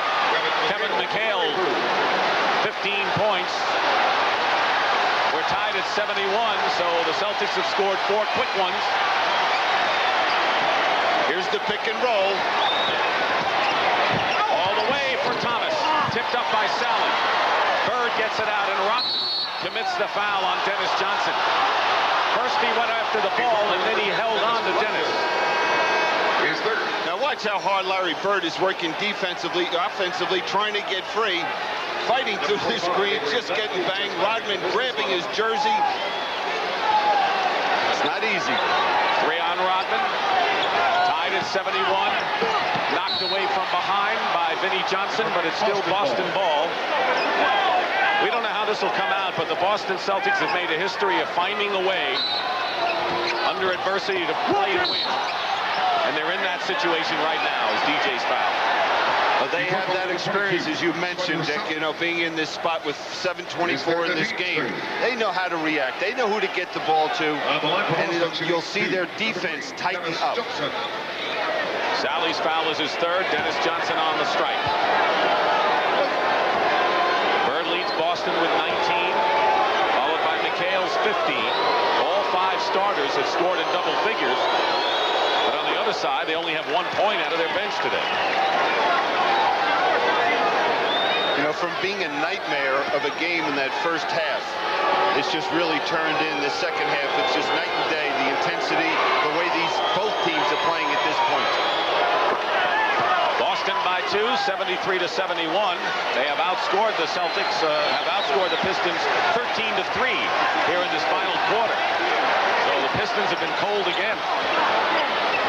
Danley back in for Rodman. Danley travels trying to look for a room to drive.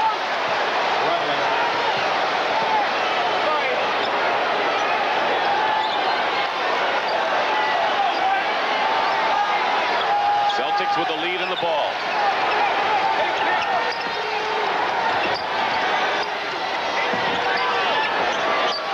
Inside of Parrish against Laimbeer, doubled with Vinnie Johnson. Ainge in the corner. Celtics a new clock. Ainge won't use much of it. To Parrish. Traveling call against Robert Parrish inside. Parrish should not have hesitated. He should have gone up strong as soon as he caught the ball. 6:46 to go. Detroit calls. The Celtics even the series at 2 apiece going back to Boston Wednesday, Billy, or is Detroit going to have a 3-1 lead? 6:46, maybe the most important 6:46 in Detroit Piston history. Yeah, I think another factor is the for what you're talking about is does the heat become a factor in this last 6 minutes of this ball game? The fatigue, the starters of the Celtics are going to go the rest of the way. Does the bench become a real factor for the Pistons? Why, is it warm in here? No, it's only around 94 right now. Fourth period has not been good to the Celtics shooting-wise throughout this series.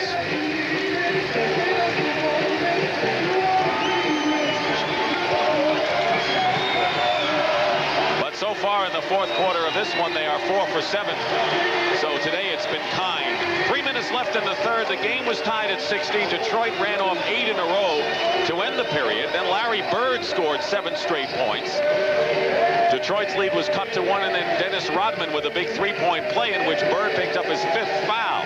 Now the Celtics come back with 6 in a row, thus the ebb and flow of this important game 4. You know, right now, Chuck Daly wishes that Bill Laimbeer was a post player because he's playing right now Larry Bird, and he's just going to float on the perimeter and look for the jump shots and not put that pressure on Larry Bird for that 6th foul.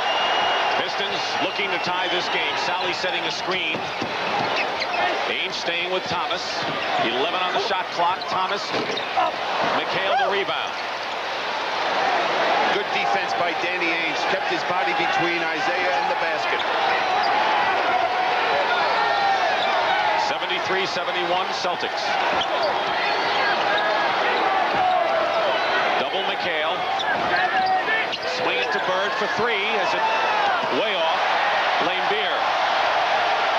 Thomas said to Dumars, come on, let's push it up. Top of the key, Laimbeer way short, air ball. He claims he was fouled. Darryl Garrison said no. But it's interesting that the Pistons had a chance to run and push it up and then stop. Yeah, is this going to be just like game number 2 where you expect the fatigue in that double overtime to show up on the Celtics, and it showed up on the Pistons? 8 on the shot clock for Dennis Johnson. Turn around, DJ. Laimbeer boxed out. Parrish, 5.5 to play. We're still stuck at 73-71, and the Pistons again looking to even it up. Danley versus McHale, knocked away by Kevin. Pistons save it with 6 on the clock. Danley, 3, 2, 1. Blocked inside. Who got a piece of it? Robert Parrish. Great block by Parrish. Play. Sally had a stuff going for him. And the Pistons 1 for 10 in this quarter. Parrish made the best defensive play of this game, maybe the most timely, if the Celtics can capitalize. Under 5 minutes to play. Johnson. Sally the rebound. And again, 73-71. And we see the Pistons walking the basketball up the court.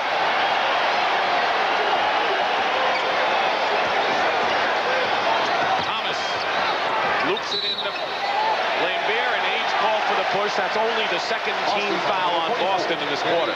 Now here's Robert Parrish, who's got to recover defensively and meets John Sally right there at the rim. Great block. 3 on Age. Oh, poor Chuck. He thought it was a foul, something. It was a clean block. The score has stayed at 73-71 Celtics for 3 minutes now. I think that it's going to be a turnover leading to an easy basket or an offensive rebound. Sally ties the score.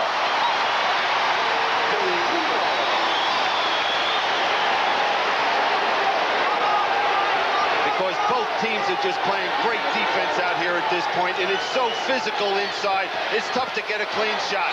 Bird goes up to draw the foul, and he'll shoot. That is the 4th team foul against Detroit. Celtics have 2 team fouls, and that's Sally's 4th personal. At the line for Boston, shooting 2. Number 33, Larry Bird. So here's Larry Bird, who has 19 points and 9 rebounds. Billy, looking at his shooting today, do you think he is smashed out of that slump? He's out of it, but not 100%. It doesn't look like he's getting the ball where he'd like to all the time. Again, it's because of the defense that we're seeing from Adrian Dantley, Rodman, and the whole Piston team. You know, it's very physical. They're grabbing, holding as he's coming off those screens. 1 out of 2 for Bird, and a 1-point lead for the Celtics as we near 4 minutes to go. Bird has scored 20 points today. Do we get a tie, or is it 3-1 Detroit? We'll know soon. Dumars has it knocked away out of bounds. Last touch by a Celtic. So Detroit will have 8 seconds to attempt a shot.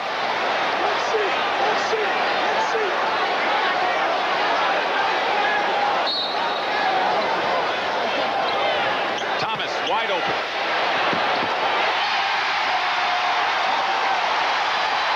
And it's a 75-74 Detroit lead.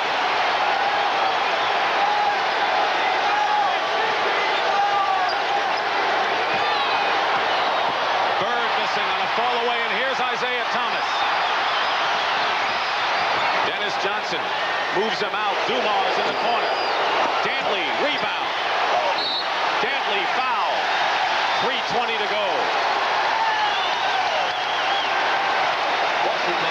No Celtic jump for that defensive rebound, and Dantley was able to go up and get it, and he is a master when he's on the inside of just getting his arms out and drawing that contact. Danny Ainge with his 4th foul and the 3rd team foul against the Celtics.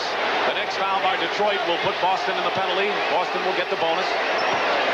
Here's Dantley, who's 8 for 8 from the free throw line today after struggling in the first 3 games. Talk about mental toughness. If you don't know what it is, this is what it's all about at this point, the last 3:20 of this ball game.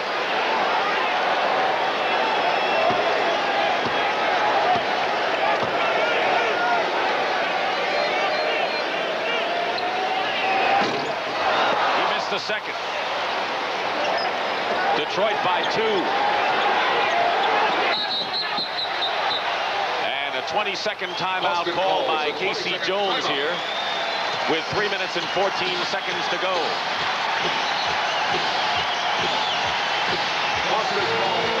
And now they have changed it to a full timeout. And we'll take a break. Let's all breathe a little bit here. And that maybe Boston wasn't as tired as they appeared. Here's what Isaiah Thomas feels about that subject. I don't think they're a tired basketball team at all. I think they use that as part of their psyche because, you know, they're the favorites. And they use the tiredness and the injuries, so they become the underdogs, and they're fighting the uphill struggle against this young, supposedly fresh basketball team, when it's really the other way around. That's part of the mental game, because I think that the Celtics are a little tired as a ball club, but the Pistons don't want to give them any advantage in this series. Well, barring a million overtimes, the Pistons will hold the Celtics to under 100 points, and that will make 8 of the last 10 games that they've held an opponent under 100 points. But that's not the key thing. The W is for them and for Boston. The Celtics have a foul to give. The Pistons don't with 3:14 to go. Bird will inbound. Bird, Johnson, Ainge, Parrish, and McHale. Their starters, Sally, Lambier, Dantley, Dumars, and Isaiah Thomas for the Pistons. 9 on the shot clock. It's a war inside. And as a result, Ed Rush says there's a foul, and it's called against the Pistons. Sally, and they're in the penalty now. Look at on the right of your screen. Sally and Lambier just holding on to McHale and Parrish. Sally's 5th personal foul. Bird is playing with 5, as you know. But because it's the penalty, Robert Parrish goes to the line to shoot 2 and a chance to tie the game. Keep that board in the white ball. 12 for Parrish. Good balance for Celtics scoring today. They're starting 5, all in doubles, with Bird leading with 20. For the Pistons, they have 3 players in double figures. Lambier leads with 27, and we have a tie game. Under 3 minutes to play in regulation time. Dumars against Dennis Johnson, one-on-one, knocked away from him, off his knees, out of bounds, and on the turnover, it'll be Boston ball. That's the last 2 times Joe Dumars has gone to the basket. He has lost control of the basketball. He doesn't protect it well. Keep in mind, the Celtics, as we mentioned a moment ago, still with a foul to give. Bird, pick and roll to Parrish. Thomas the rebound. It's tied at 76, 2.5 to play. The crowd is just sitting in incredible anticipation here. They just don't know how to react to this situation, but if they score here, they know how to react. Dumars misses, and it goes in. That was close. Did Lambier touch that basketball over the rim? Apparently not, and Dumars gets credit for the basket, or did Lambier get it? I think Lambier got that. 2 minutes. Lambier gets the basket under 2 minutes to go, and the Pistons lead 78-76. Ainge 3-point picked up now by Thomas. Parrish knocked away by Lambier, and Ainge stepped on the line and turns it over. Big turnover. Let's see the other end, Billy. Let's just keep an eye on Bill Lambier. See if he gets his hand or touches that ball over the cylinder. We don't know if he did. It's academic now. Detroit by 2. They have 14 on the shot clock. You look at the game clock here. 6 on the shot clock now. Bird picking up Thomas. Let's go! Rebound by Dennis Johnson. And the Celtics can tie it again, but they have been scoreless from the field in the last 5 minutes of this 4th quarter. You know who they're going to go to? Larry Bird, and Dennis Johnson's got to hit it. He does to tie it up. Larry Bird. How many times has he done that? You talk about him during the course of the game, Dennis Johnson, say, well, he's not shooting well from the perimeter, and then he hits the big one. And Chuck Daly calls a timeout. Phenomenal electricity here at the Silverdome with a tie game, 107 to play. 78, 107. Those are the numbers. Let's look at some play. Now, the rule states about offensive goaltending is touching any part of the ball over the cylinder or over the basket. Now, it appears, and we'll see on this next replay, that Bill Lambier will touch the basketball with part of it over that cylinder, the basket.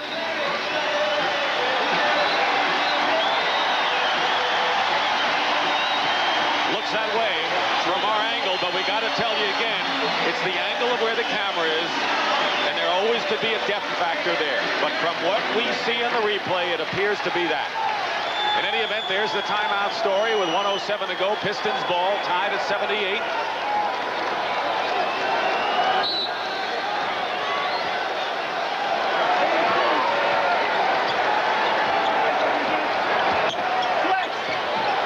Isaiah Thomas looking for Lambier. Ainge on him, doubles with McHale. Ainge slaps it away, loose ball. Thomas, Lambier, Dumars in a crowd. 2 seconds on the shot clock, and a very smart timeout call by the Pistons because Dumars had no shot with 2 seconds to go, and a 20 call by Daly. Isaiah Thomas made that call. But now they have 2 seconds. Do they look for a possible lob to John Sally from the out-of-bounds play, or do they look for a quick shot from one of their guards?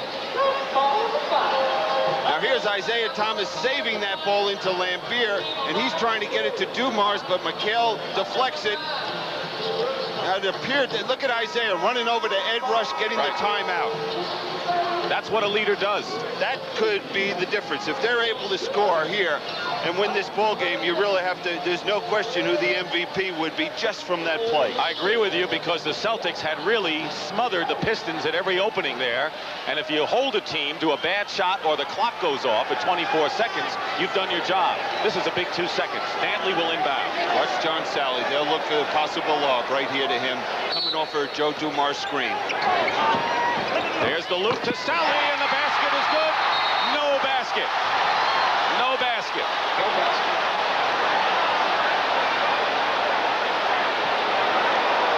What happened is Adrian Dantley's pass just goes right into the basket. Look at this. Did you imagine that? It went right in, no basket. So now the Celtics with an opportunity to take the lead with 40 seconds to play and 13 on the shot clock. They double Bird. Pass to Ainge. Ainge is doubled. 5 on the shot clock. Dennis Johnson. McHale with a new clock, and they could almost play out this quarter. And that's what they'll try to do to make sure they get the last shot. Celtics call a timeout. They have 1 timeout left. The Pistons have 2, and a very huge offensive rebound by Kevin McHale. The Celtics have the best opportunity now. 20 seconds to go. It's 78-78. And here's that play. It works perfectly with Dennis Johnson, the guard, against Sally. Only one problem. Right in the basket from Dantley. If he only could have taken 2 steps forward, it would have been a 3-point shot. Celtics have 1 timeout left. The Pistons 2. Neither club has a foul to give. There's a 2-second differential between the game clock and the shot clock. We have 20 seconds left in the 4th period. What do we expect here? You got to expect Bird coming off some kind of screen, having the basketball, making the decision to shoot it or to find the open man. They have 8 on the shot clock. Dennis Johnson. And a foul called against Isaiah Thomas.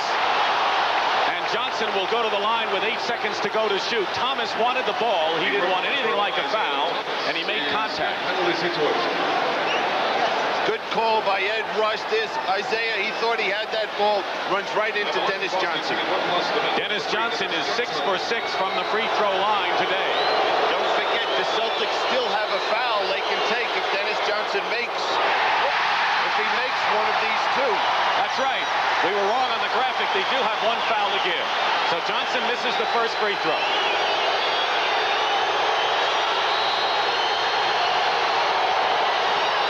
He makes 1 out of 2, and the Pistons use 1 of their 2 remaining timeouts. But again, the Celtics do have a foul to give, and that's always important when you have less than 10 seconds to play. Dennis Johnson has scored the last 3 points for the Celtics, who lead 79-78. Each team with a timeout remaining, and the Celtics with a foul to give. That's what Detroit wanted to do in overtime when McHale hit the 3 the other night. So give me a scenario here, what we can look for at least. Number 1, I would believe that the Pistons are going to try to get the ball into Isaiah Thomas. Try to bring him up from the baseline, get him the basketball in the middle of the court, and let him go one-on-one, either for himself for the shot or to find an open teammate. Of course, the Celtics will look to take that foul, but he's going to look to attack them as quickly as he touches the basketball. Dantley will inbound. They got Thomas. 6 seconds to go. Lambier finds Dumars. Short on the shot. Oh, the rebound. That looked like it could have been goaltending by Parrish.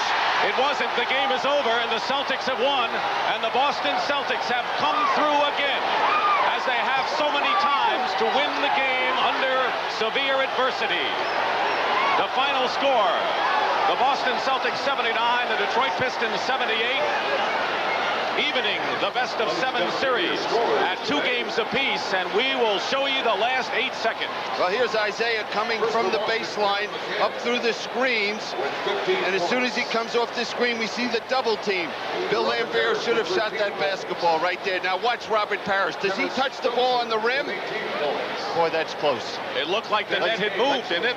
Let's take another look at that. And Fred Roberts with 1 point. Leading Boston this afternoon, number 33. Yes, he touched that ball. Yes, he did. Nonetheless, we're all tied at 2, so the East and the West will go to at least 6 games in these exciting